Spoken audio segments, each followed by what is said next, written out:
It started like any other flight.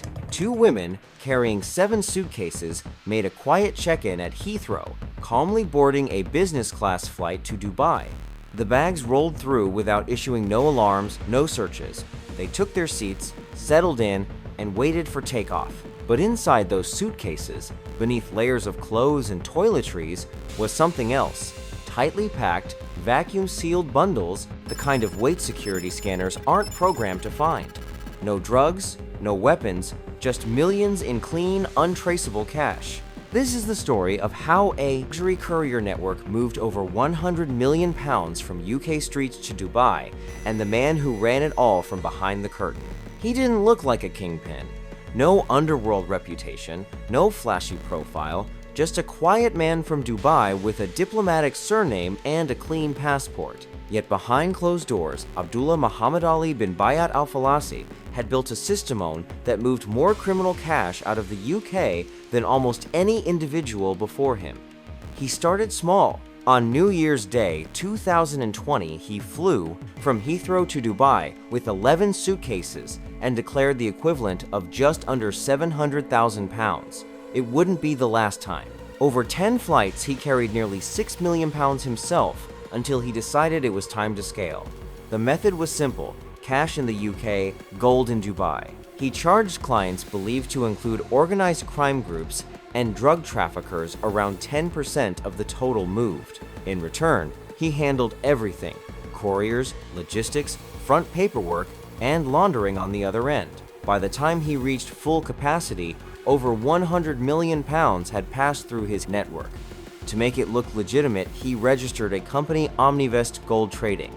Couriers carried forged letters claiming to be authorized cash transporters on behalf of the business.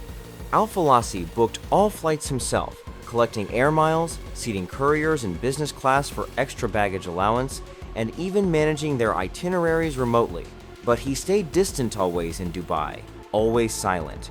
It wasn't until late 2021, when he made the mistake of traveling to London with his family, that things finally cracked. She'd done it before 3 times without a hitch. Each trip the same: fly into Dubai, check into a resort, drop the bags, and head home. No questions, no inspections. Just a few days in the sun and a few more at home, easy money. But on the 4th run, something changed. It was 3 October 2020. Tara Hanlon, a recruitment manager from Leeds, wheeled 5 large suitcases into Terminal 5. She was traveling with another woman, Megan Reeves. They told check-in staff they were heading to Dubai on a girls' trip. The luggage, more than 120 pounds in total, was packed as instructed: cash bricks, vacuum sealed, and wrapped in coffee to block sniffer dogs, clothes layered on top, air fresheners stuffed around the edges. From the outside, nothing looked unusual, but Border Force officers were already watching. This time, a detection dog locked onto the scent. Hanlon was pulled into a side room. She claimed the bags held only clothes, said she didn't know what her friend had packed, that she was just going away for a break. Inside the cases, £1.9 million in notes. When officers took her phone, the real picture emerged. Messages to Michelle Clark, the woman who'd recruited her. Notes on when to check in, what to say, how to behave. Evidence of earlier trips, 3 journeys over the summer, carrying more than £3.5 million in total. She'd also texted Clark just days before, asking for more names, saying she needed 12 more people who are fit, can't talk, and reliable. Hanlon's arrest didn't just uncover one courier. It pulled at a thread, and the entire network began to unravel. But before we unravel how the network collapsed, we need to look deeper at the woman pulling strings from Dubai and the couriers who did the lifting. Hanlon gave them names, but one name stood out: Michelle Clark. She wasn't a courier, she didn't carry bags through airports or sit in departure lounges. She was the one making the calls. A former Sky TV executive assistant from Leeds, Clark had relocated to Dubai with her husband and children. On paper, it was a fresh start.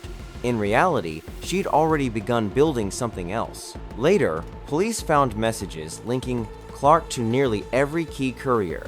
She handled flights, sent forged documents, and issued instructions through encrypted chat groups. On each run, she told the couriers what to pack, where to go, what to say, and what not to. Most never met her in person. The ones who did described her as calm, convincing, and professional, she carried herself like she worked for an embassy. And that's exactly what she told them. To maintain control, she created a group chat, Sunshine and Lollipops. Michelle Clark didn't leave things to chance. If you were working under her, you were added to one place, a group chat called Sunshine and Lollipops. It sounded harmless, but behind the emoji-filled name was one of the most tightly controlled cash smuggling networks ever uncovered in the UK. Couriers were vetted and onboarded through Clark personally. Once added to the group, they received detailed, step-by-step instructions before each trip. Everything was planned down to the hour, just like the notes found in Hanlon's phone messages. No phone calls, no outside messages, just encrypted chat, and silence outside the group. Each runner was told to buy a pay-as-you-go burner phone used only for that specific journey. After the return leg, they were told to wipe the device and wait the next job would come when Clark reached out again. All bookings ran through her. She paid for Emirates business class flights using Alfalasi's credit card. This gave couriers a higher baggage allowance up to 4 large suitcases per passenger. In Dubai, handlers were waiting. The drop was always smooth. Hand off the bags, check into a resort, stay 1 or 2 nights, then fly home. Most never saw the cash again once it left their hands. Over time, the group grew. More names, more trips, but the same rules: don't ask questions, don't speak to anyone, don't change the plan. Some followed it to the letter. Others started bringing in friends, relatives, even partners, people they thought they could trust. And that's when the network began to fracture. They didn't look like criminals. No records, no gang tattoos, just influencers, exomodels, corporate types, people who blended in. That was the point. Most were approached directly by Michelle Clark. Some were friends, others came through introductions, offered a quick job that paid thousands for just a few days away. No drugs, no risks, just suitcases and a company letter to explain everything. Jovin was the image of the operation, a former model known for her past relationship with boxer Joe Calzaghe. Clark met her in Knightsbridge and offered £3,000 for a single trip plus a luxury stay in Dubai. She said yes, and later brought in her partner, Jonathan Johnson. Johnson worked in executive recruitment. On paper, he was cautious, sending texts before the flight about the luggage, looking ridiculous, but he boarded anyway, helping Jovin carry nearly £3 million across 2 trips. Amy Harrison came through the same line from Surrey, quiet, lowy profile. She took 3 trips, often helping with logistics from packing to paperwork. Described as reliable, she didn't ask questions. Beatrice Audie was more involved, a 26-year-old from Fulham with a media background. She was hesitant at first, but Clark reassured her, gave her stamped certificates, flight bookings, and a role. Eventually, she was handling arrangements for other couriers, organizing 16 trips alongside her own. Nicola Essen was different, older, less digitally visible, brought in through offline contacts. She flew business class and carried 19 suitcases across 3 journeys. Nearly £6.5 million passed through her hands. A few more couriers with low digital presences were also part of this operation.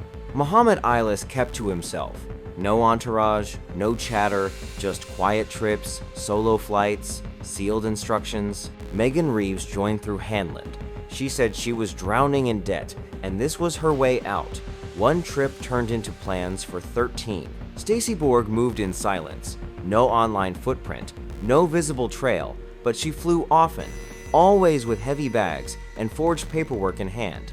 And then there was Paige Henry, just 25, yet already trusted, with more cash than most. 4 trips, over £8 million with no mistakes.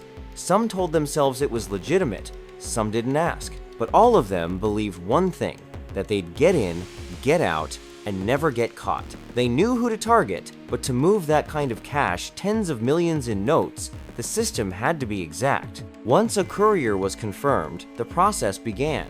Cash was collected from gangs across the UK. most of it tied to drug trafficking, none of it traceable. It arrived at rented flats across London, workers' counting houses run by trusted contacts. No furniture, no cameras, just tables, scales, vacuums, and plastic wrap. Bundles were sorted into $500,000 per suitcase. Each case was layered clothes and toiletries at the top, bricks of sterling notes packed tightly below. Everything was vacuum sealed, the smell of money disguised with coffee grounds, mouthwash, and scented dryer sheets. The method was solid, but what made it possible, what kept it going, was the system itself. UK airport security focuses on threats, explosives, weapons, drugs items that could bring down a plane. It doesn't scan for cash. At Heathrow, suitcases are pushed through 3D scanners using computed tomography, the same tech used in medical imaging. If the software detects something dangerous, it flags it. Otherwise, the image passes through unseen by human eyes. Cash isn't flagged. Under UK law, travelers must declare if they're carrying more than £10,000 in cash when leaving the country. But the system relies on honesty.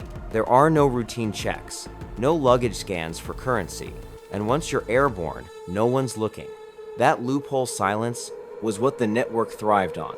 Once in Dubai, it was different. Michelle Clark gave each courier a fake authorization letter from Omnivest Gold, trading printed on letterhead, stamped and signed. It claimed the courier was officially transporting cash for business. At the airport, they'd hand it to customs. The paperwork matched. The bags were waved through. Handlers met them at the terminal. The drop was quick. It was clean. And it worked for months. But the network didn't fall apart because of one mistake. It collapsed because every courier eventually made theirs. Now, let's go back to where we left off at the arrest of Tara Honland. Because what came next wasn't loud. There were no press briefings, no leaks, no public warnings. Just investigators working in silence, connecting names, tracing bookings, pulling data from seized devices. Each detail added to the map flights, baggage weights, ticket payments, passport scans, and slowly the outlines of the network began to form, one courier at a time. But above them all was the one name no one had seen yet. The first domino was Hanlon, but she wasn't alone. And once her phone gave them Michelle Clark, the NCA followed the trail. The next to fall was Zdenek Kamaret, a Czech national caught at Heathrow just weeks later. He had £1.3 million in his luggage, same airline, same packing method, same forged paperwork from Omnivest Gold Trading. Then came Jovan Larvin and Jonathan Johnson, arrested at Manchester Airport in March 2022. By then, they'd already flown twice August and September 2020, smuggling nearly £5 million between them. Border Force had flagged them months before, but by the time of their arrest, the NCA had enough to act. Amy Harrison, who flew 3 times with over £6 million across 15 suitcases, was caught in a sweep after Johnson and Larvin. She'd been part of the planning, not just carrying cash, but helping with bookings and packing. Beatrice Audi, another successful courier, was arrested at her home. When her door was kicked in during the May 2021 raids, the NCA already had records linking her to Clark and to Alfalasi. The same pattern repeated. Nicola Essen, a 56-year-old from Leeds, was pulled in next. She'd flown under the radar for months until passenger records caught up with her. Mohammed Ilis stood out for a different reason. He'd made 2 runs, but on one of those trips, a bag vanished in transit. It later turned up at Heathrow, still unopened, still packed with £431,000 inside. That loss put him on the radar, and when he returned on another flight, Border Force officers were waiting. He was arrested on arrival. Low profile or not, his role was already documented, and like the others, the path led straight back to the core. Each courier's arrest unlocked the next same type: phone messages, booking data, email receipts. It all led upward, the same flight account, the same credit card, the same company letterhead, and behind it all, one name kept coming back: Abdullah Alfalasi. But there was a problem. He was in Dubai, out of reach, untouchable. Until he wasn't. For months, his name sat quietly at the center of the investigation. But he was in Dubai, and no extradition was coming. So, the case stalled at the top. The NCA had built the evidence, but without Alfalasi on UK soil, there was no move to make. Then, without warning, he came to them. In December 2021, Abdullah Alfalasi boarded a flight to London, traveling with his wife and children for what appeared to be a personal visit. They stayed at a high-end apartment in Belgravia owned by his in-laws. No aliases, no disguises. It's still unclear why he may have believed he was safe, that his role remained invisible, that the arrests hadn't reached his name, but the NCA was ready. They moved in quietly around lunchtime. 3 phones were seized, and with them, the final pieces. Inside, photos of Couriers' passports, messages, planning handovers, itineraries, packing lists, suitcase photos, everything they needed, typed out, photographed, and confirmed. He was charged with money laundering.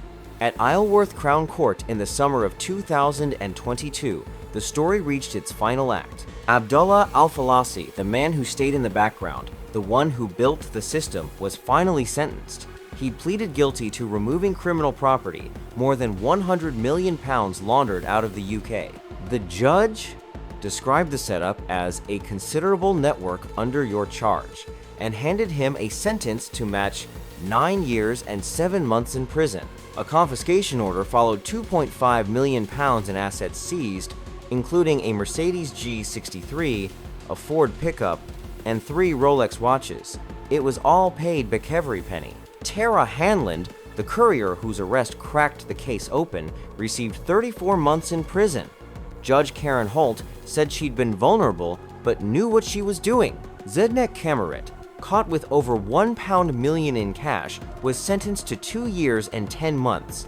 Jovan Larvin was given 24 months, suspended for 2 years with 200 hours of unpaid work. Her partner, Jonathan Johnson, received a 12-month suspended sentence.